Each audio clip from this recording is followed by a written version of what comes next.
Hello viewers, I am Mushahid Hussain from Pakistan with another episode of Global South Voices on behalf of CGTN, China's global television channel for the world. Global South Voices is the debut program of CGTN, which takes a different perspective, looking at the world through the lens of the Global South, which is today the world's majority. This year marks the 75th anniversary of the founding of the People's Republic of China. And during this period, there has been a rapid transformation of China's role in the international system as well as tremendous changes in the global scenario. Today's program will examine China's changing role in the international system, how it has evolved from the initial years when China was almost blocked from international institutions, and how today China is playing a leading role in different international organizations. And to discuss these important issues, we have a very diverse and a distinguished panel of experienced experts from different parts of the world. We have Mr. Einar Tangen, who is in Beijing. He is a senior fellow of the Taihai Institute. He is the founding partner of the Center for China and the World, and he is the chairman of Asia Narratives. We have with us, I would say, he is the dean of Third World Journalism, originally from Argentina, and he is the founder and president emeritus of the Interpress Service, IPS, which was the first news agency for the Global South, established in 1973, Dr. Roberto Savio. And I think I can say without fear of contradiction that perhaps he is the only living journalist who has been present at the creation, as it were, of three major global developments pertaining to the Global South: the Bandung Conference in Indonesia, the Non-Aligned Summit, which started in Belgrade in 1961, and then the North-South Summit at Cancun in 1981. Next we have Mr. Soos Yara, who is the spokesman of the Cambodian People's Party, the ruling party of Cambodia, and he's also the chairman of the Commission on Foreign Affairs, International Cooperation, and the Media. He represents Asia in today's panel. And from Africa, we have one of the very eminent and very credible voices from Africa, from Zambia, Dr. Fred Mambe, president of the Socialist Party of Zambia, former presidential candidate, advocate for human rights, democracy, a senior lawyer, and a former journalist also. Welcome all the distinguished guests, and I start with Mr. Einar Tangen in Beijing. Mr. Tangen, how do you view China's role in the international system? How has it evolved over the past decades? The first thing I can say is that you cannot choose the time in which you exist. And you have countries, nations, that are at very different points in their timeline. The United States has been at peace for only 233 years out of its 248. And it's an empire. It has always solved its issues by going outside, by taking land from others, by exploiting the Global South and other nations. China is a civilization nation. It therefore looks at what's inside its borders, trying to manage and solve what it has in front of it. It's 1.4 billion people, and it has achieved a tremendous amount of economic and social progress, everything from extreme poverty eradication to lifting 800 million people out of poverty into the middle class. So when you talk about what China is doing, you have to understand that China looks, as a civilization, it looks towards consensus. It looks towards respect for other countries, but not ideological imposition. The United States takes the opposite view. So the important part is to never look at China's actions as equivalent or replacing the US actions. They have very different basis by which they go forward. Now, the US created world order after World War II. was very simple. They believed that the rest of the world should follow America's example.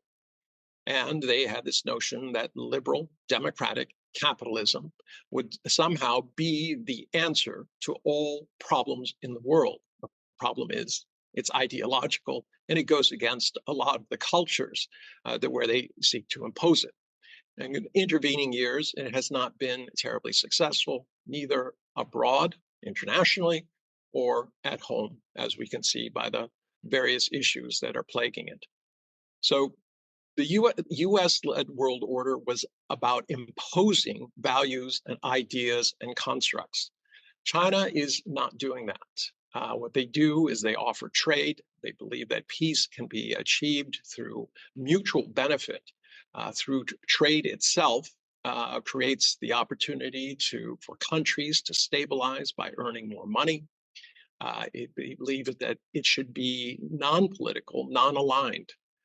And this has been a very important difference. Thank you. I now move to Dr. Roberto Savio. Dr. Savio, what is your take? And you have been a ringside view of all these developments in the last several decades as a young journalist when you were in Bandung, seeing the Afro-Asian Solidarity Conference. Then you saw the Non-Aligned Summit in Belgrade in 1961, and then you also were there at Cancun in Mexico for the North-South Summit, which is the only one of its kind ever held. So how do you see the evolution of China's role in the international system and how itself, the international system, has evolved now in the recent times? And the world is now struck by conflict, the world, wars everywhere. So in this moment, China is, of course, going to get into the place which it deserves because of its size, of its cultural ability, of its technical ability, of its scientific ability, of all the things which have been developing in the last 5 decades. But then, of course, the old is very difficult to die. And the United States will die among a great difficulty. Empires do not last. There is no reason why the American empire should last. It has done its time. It is not able any longer to produce anything positive in terms of creation of ideas and solution of problems. So we are in a general crisis, what is called polycrisis. And I think that in this crisis of the global south, the most important lesson is how to find out, to work together with countries of different culture, different identities, which bring different ideologies. Because it's very useful to have a centralized government in some countries. It's not useful to have a centralized government in some other. Countries are different. So we have to find out a way to bring of the diversity in which we are, of the crisis in which we are, some common trend for our coexistence, for our peace, and for the end of this era of polycentrism in which we are. Now we move to Asia, to Sus Yara in Cambodia. Mr. Yara, how do you view these changes and what do you think are the reasons for these changes in the global international order? And Cambodia is, of course, playing a very important role in Southeast Asia as member of ASEAN and also has a very good cooperative, close relationship with China. And at this moment, what we could see, the experience from China, China has been practicing a very firm and adhere to the multilateralism as always, and it's been an integral part of the China diplomatic affair. As you could see that recently India and China have been celebrating the 5 principles of peaceful coexistence. Is the most typical representative and consistent in development of policy and influence to the significance of the global South cooperation. So I think for this multilateral diplomacy, as China has been practicing, It's very good for all our country members in the South country to understand that this New World Order does not mean the challenge of the ideology, but it's a challenge of people-centered. So people-centered is a key for us now to reflect by the leaders, by the leadership of every country of this along this global South. And of course, national interest is a core interest for every one country, but we should adhere to the principle of the mutual respect, mutual understanding, mutual trust. This is the key important for us to promote this idea and then for peace and prosperity. It's very important for us to link this idea to complement with other initiatives as we do have in different regions. To settle the differences, we must work on the differences. We cannot avoid the differences. We have to meet with them, chase with them, and talk with them, and find a common understanding together. So China has been benchmarking the many initiatives as well as to set the dream of the future of community and humanity, how to live together by setting up the community of shared future. And many countries along this line have been a signatory country to promote the community of shared future in respect to its own sovereignty and independence. Thank you, Mr. Yara. And over to Africa now, Dr. Friend Mambe. You are from Zambia, and Zambia has had a very special relationship with China. China's first initiative in the global south was the TANZAM Railway, Tanzania-Zambia Railway in the 60s, 60 years ago. So you have a lot of experience in relationship with China. So how do countries in the global south, especially Zambia, view China's role in the international system? We people in the global south once said, countries, regardless of their size, their strengths, or social system, can coexist peacefully. Every nation should have the right to choose its own system and way of life without interference from other countries. China has consistently upheld this vision within platforms like the United Nations, advocating for the independence and equality of all nations, and promoting global peace and development. Currently, Western developed countries, led by the United States, are ignoring the UN Charter and the opinions of the majority of members, using various means, military, political, economic, to violate the sovereignty of certain nations. In this era of increasing sharp global north-south divisions and conflicts, China, along with 16 other countries, has formed the group of friends in defense of the Charter of the United Nations. This group advocates for a multipolar system in international relations and opposes unilateral intervention. It is a significant force in maintaining world peace today. Beyond the UN platform, China also plays a crucial role in several important multilateral organizations and international initiatives, most notably the BRICS and the Belt and Road Initiative. The Belt and Road Initiative has brought tangible infrastructure development and economic progress to Africa. The BRICS organization has been revitalized in the past 2 years and admitted new member countries. We look forward to seeing it play a greater role in international affairs, promoting global peace and development. Mr. Tengen, we heard the American Secretary of State, Tony Blinken, when he spoke at the Munich Security Conference earlier this year, he said something very interesting, something which is quite American slang you'd be familiar with. If you are not at the table, then you are going to be on the menu. And this was mentioned a couple of times. So it also implies a very sort of a gung-ho, macho sort of approach of a zero-sum game, that it's either you are there or you are at the receiving end. And how do you view this statement of Blinken in the context of American role and the relationship with China? And then I'd like to add to that is that some in the West, including the United States, see that China is trying to replace the United States.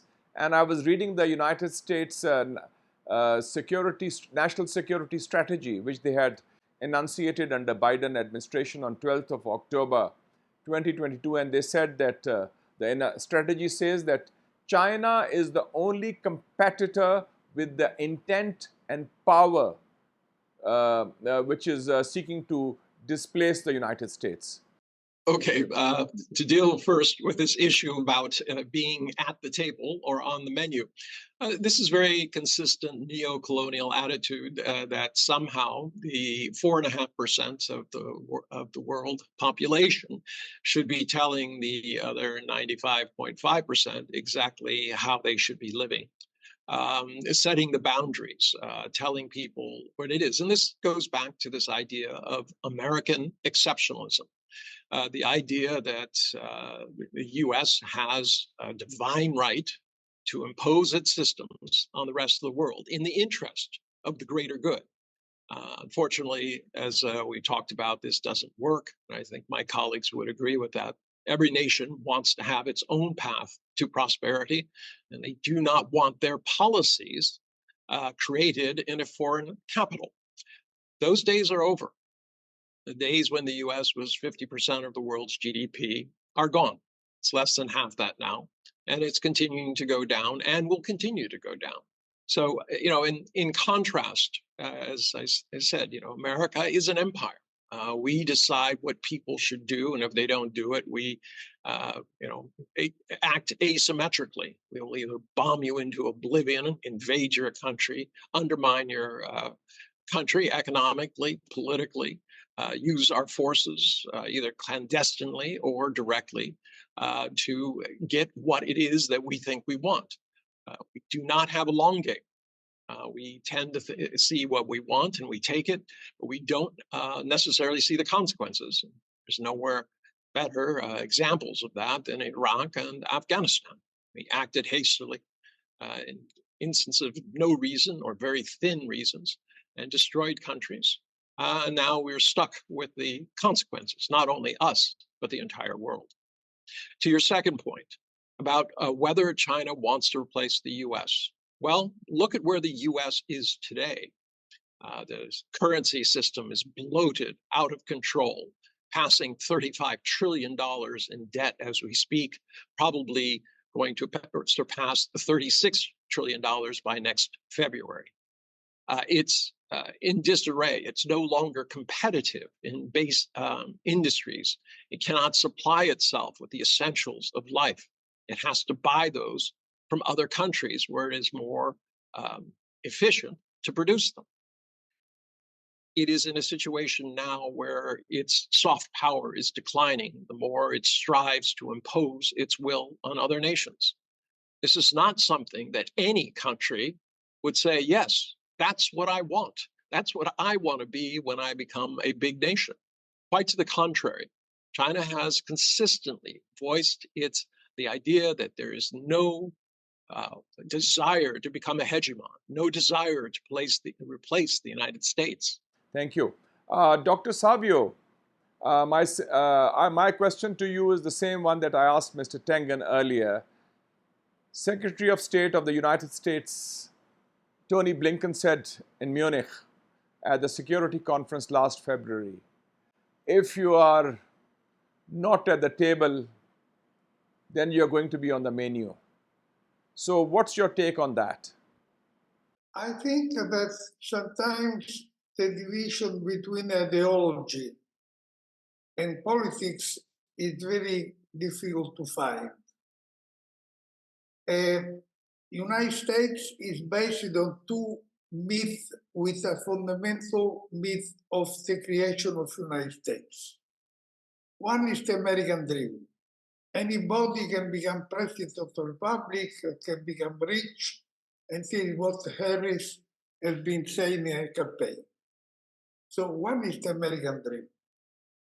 And the second is the exceptional destiny of the United States. The United States is the only country in the world, together with Israel, who said that they have an exceptional destiny. They're there because they come the shining hill, a lot of ideas about the fact that they have a different destiny from other countries, and this destiny that is the one to bring democracy and peace.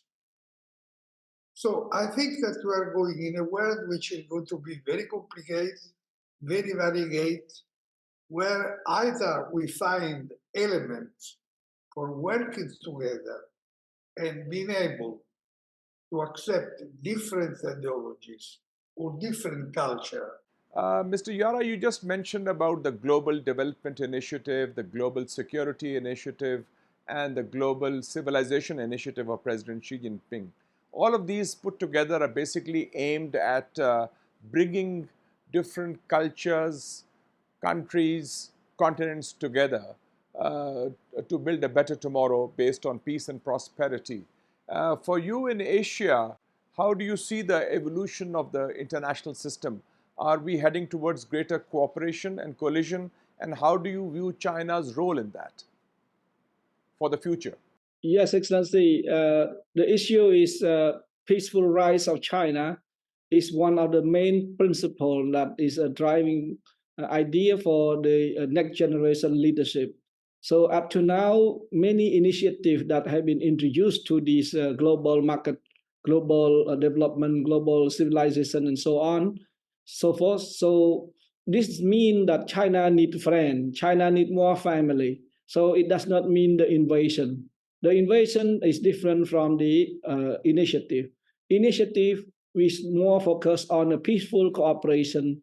That's why Belt and Road that they introduced as an economic cooperation and as one of the tools of the foreign policy. So this is one of the connectivity that trying to promote the understanding of the state and among the state for the mutual respect and mutual understanding and mutual trust. The second one that we need to consider about is whether China or US is going to compete against each other for the superiority.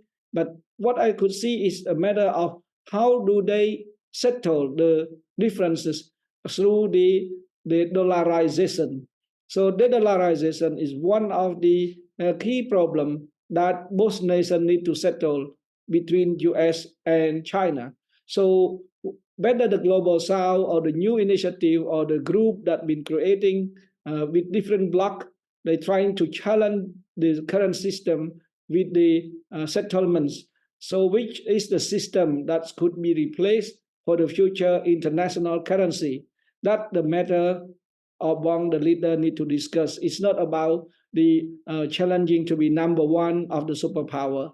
So at this moment, we could understand that China is contributing to peace through its multilateralism policy. It worked very well for the bridging of the gap between the human, the natures, and the world. So for us in Southeast Asia, we work together and we can work together what those initiatives are, and we are trying to take the best out of it and to promote our own regional and sub-regional friendship and friendly nation to have a balanced foreign policy, to balance trade, and as well as to promote the understanding of the national core interests. Thank you. Dr. Fred Mambe, you represent Africa, Zambia, Global South. So how do you view in the Global South, in your view, the Global South countries, how do they view China's role, changing role in the international system? And you think that this is a way forward where it can prevent any further collision or confrontation in the international system and lead to greater cooperation? I can share an illustration of this. In the recent years, the United States has placed a significant emphasis on competing with China for mineral resources in the Democratic Republic of Congo. So what have they done? the USA proposed the Lobito Corridor project, which would transport Congo's minerals to Angola's Lobito port, from where they would be shipped to the USA. But who built the rail for this corridor? Part of it was built by the Chinese. The USA has no plans to build new railways in Africa. Instead, they are merely increasing the capacity of existing rails, built by China in most cases, to serve their own interests.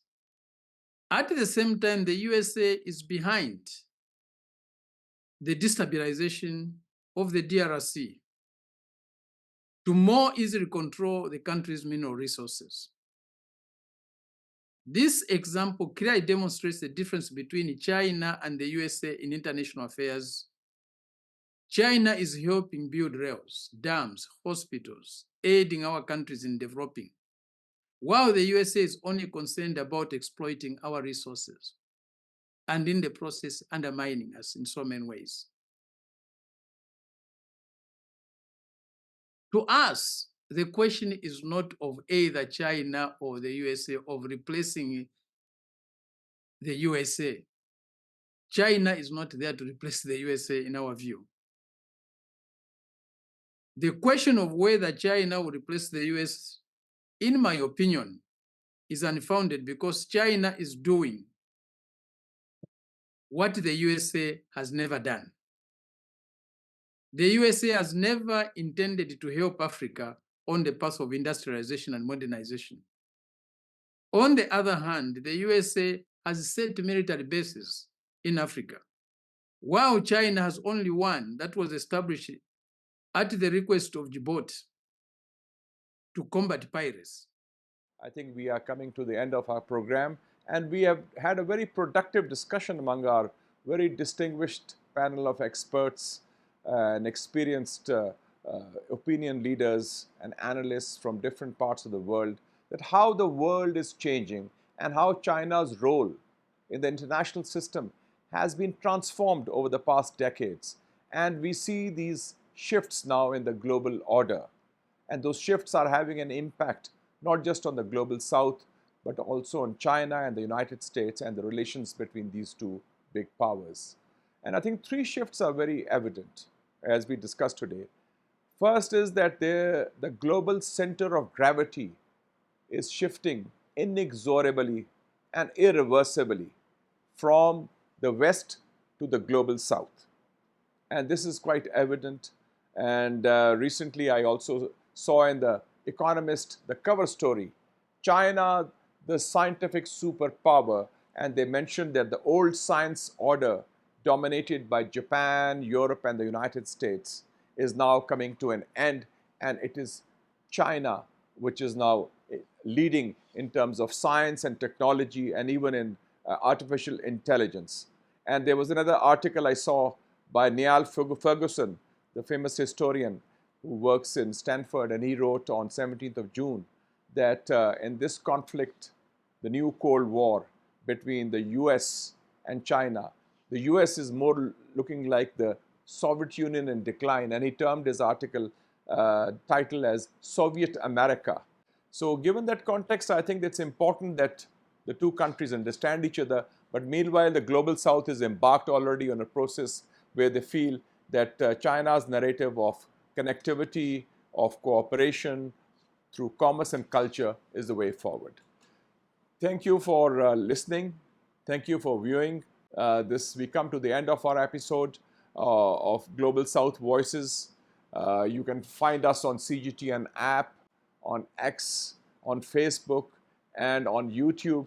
And till our next episode, we wish you all goodbye, and we thank our distinguished participants for their very intellectually stimulating discussion on an issue which is important for the future of humanity. Thank you till we meet again.